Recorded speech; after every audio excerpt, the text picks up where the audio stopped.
What's up, guys? We are back with another Gundam Universe review, and we are jumping into the big one, quite literally, when it comes to anything in this line so far. And this is the one that I was really curious to see how this one was going to translate into this line. We are taking a look at the SAZABI from Char's Counterattack. This is easily one of the most iconic mobile suits out there. Of course, it's not a Gundam, but one of the most iconic mobile suits. And not only does it get a bit of a premium release here, it also gets a humongous package, like especially compared to anything else. This thing is thicker, it's double wide, because not only is the SAZABI humongous, it also has the most accessories thus far out of anything in this line, and that's what's all over here. So it's still very familiar packaging, but it's just different as a result of the size of this thing. So we've got it here, of course, in this larger format packaging, so it's just a big rectangle. You've still got that very, specific, weird cutout shape for the window. Huge shot of the SAZABI, some artwork there on the front, and then you've got product shot on one spine, and then the back of the box is the same as we see with the rest of the Universe line. It's just a larger format of it. So you've got product shots showcasing how it moves, some of the stuff it comes with. You can see it locked in battle with the new Gundam, as well as a little bit of cross-sell. So it's a bit of a surprise, because frankly I didn't have any idea that it came in this size box, but I'm really happy with the presentation on it. So let's do it. Let's pull it out and take a look. And here we go, out of the package, our SAZABI figure from the Gundam Universe, again from Char's Counterattack, and the counterpoint to the new Gundam that we got however many waves ago, and also was most recently the SDCC exclusive in a sort of real marking version. So I've really been looking forward to this one, just because of the fact that we've had the new for a while now. I will say that as soon as I saw this figure, just knowing how Gundam Universe works, I immediately thought to myself, well, this thing isn't going to move very well at all. And it does have some limitations, don't get me wrong. It's definitely a little bit more limited in a couple areas than some figures in this line, but it's surprisingly not nearly as limited as I kind of expected it to be. So let's see what it can do, see how it moves around. The big area that it's going to be limited, and you might know right off the bat, is the head. It's mostly because of the way the head is designed. It's got this big sort of frill on the back of the head, so it doesn't really do a whole lot. It can look down slightly, and it can rotate relatively well, but there's not much more than that. It kind of just goes down slightly, and like there's neutral. It can't look up at all. Arms, however, surprisingly, despite all the stuff on the shoulders, can go all the way out. They rotate, of course. You've got moving shoulder armor in here, so all of this stuff moves, and then this piece will move up to allow the arm to move. Bicep swivel is still there. Double jointed elbow with tremendous range, again for such bulky arms at least. And then you've got your typical ball pegs for the wrist, so rotation, and then a little bit of bobble in and out. Torso, of course, is going to be limited. It does not have a whole lot of, or really any crunch. It just moves back and forth ever so slightly, and then it does shimmy side to side. This is and has been one of the areas where the line is the most limited. And even some other, Gundam figures like Robot Spirits, not even all of those have full capabilities of crunch or twist at the waist just because of how these suits are designed. This is still probably among the most limited, though, by a wide margin. Legs can go out a good bit. That's pretty good for such a big fat leg, I think. The armor does, of course, move. The skirt for the crotch does not move, though. This really just sort of goes up slightly. It barely does anything, but it affords a decent amount. It's not 90 by any means, and of course the size of this leg makes it look like it's going further than it really is. I don't know, it's maybe like a 75-degree kick there. Still not bad, and you do have some twist up at the thigh. Leg kicks back a decent bit. It's got the big butt flap thing back here, so that does get in the way.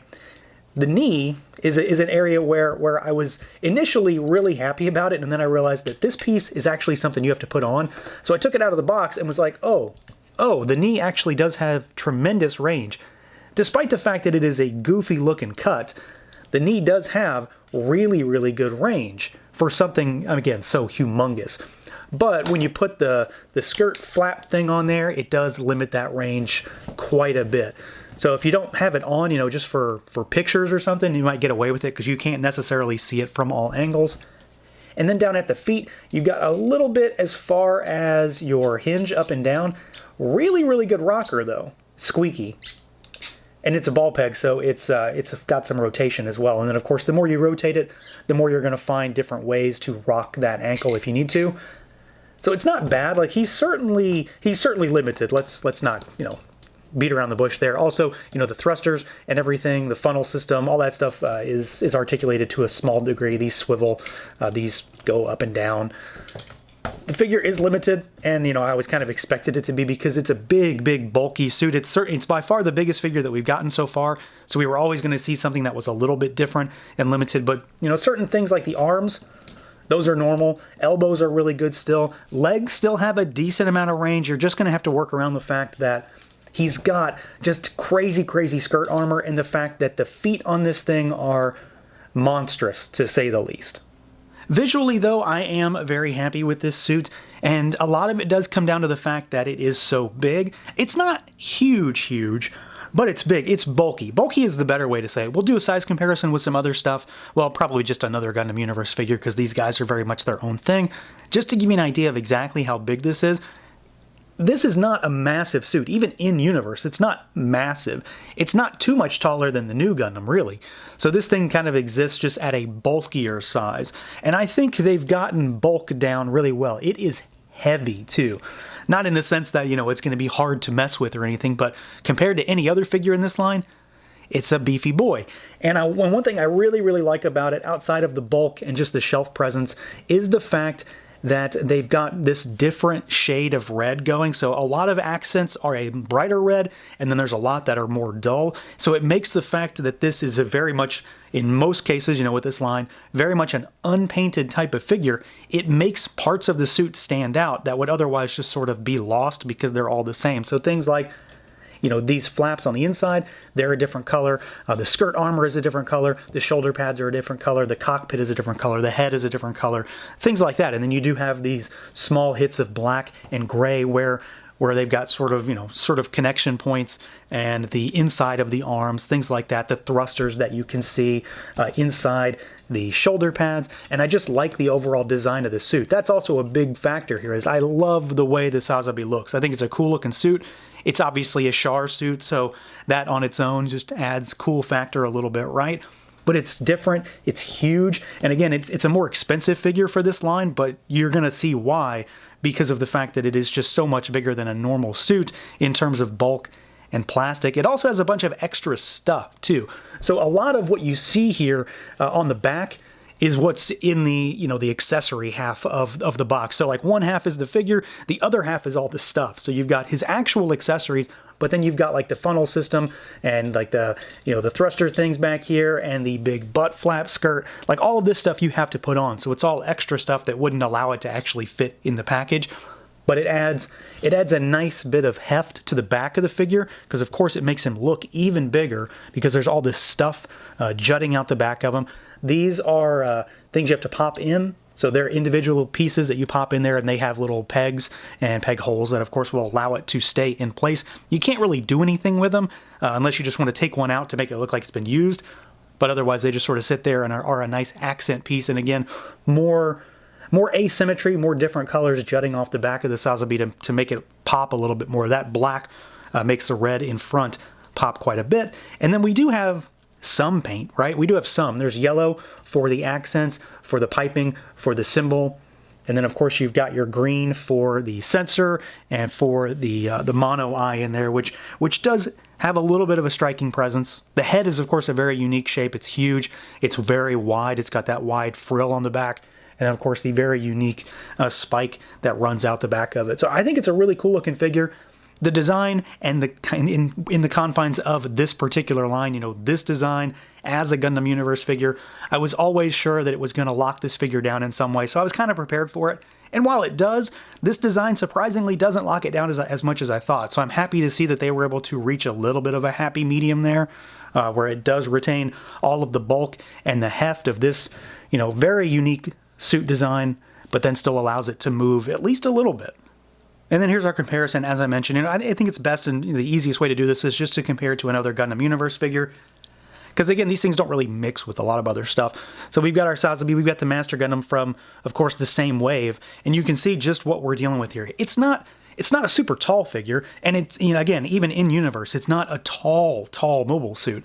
It's a very beefy, girthy, deep mobile suit, and I think that's really where it comes into play. Like all this stuff just jutting off the back, and overall size, like it's a tremendous amount more plastic when it comes to the SAZABI than the Master Gundam, than to any other figure in the line, really. So I think you can kind of maybe get an idea of exactly why this figure kind of warranted a deluxe price, and then of course that absolutely enormous box in comparison to the rest of the packaging we've seen thus far.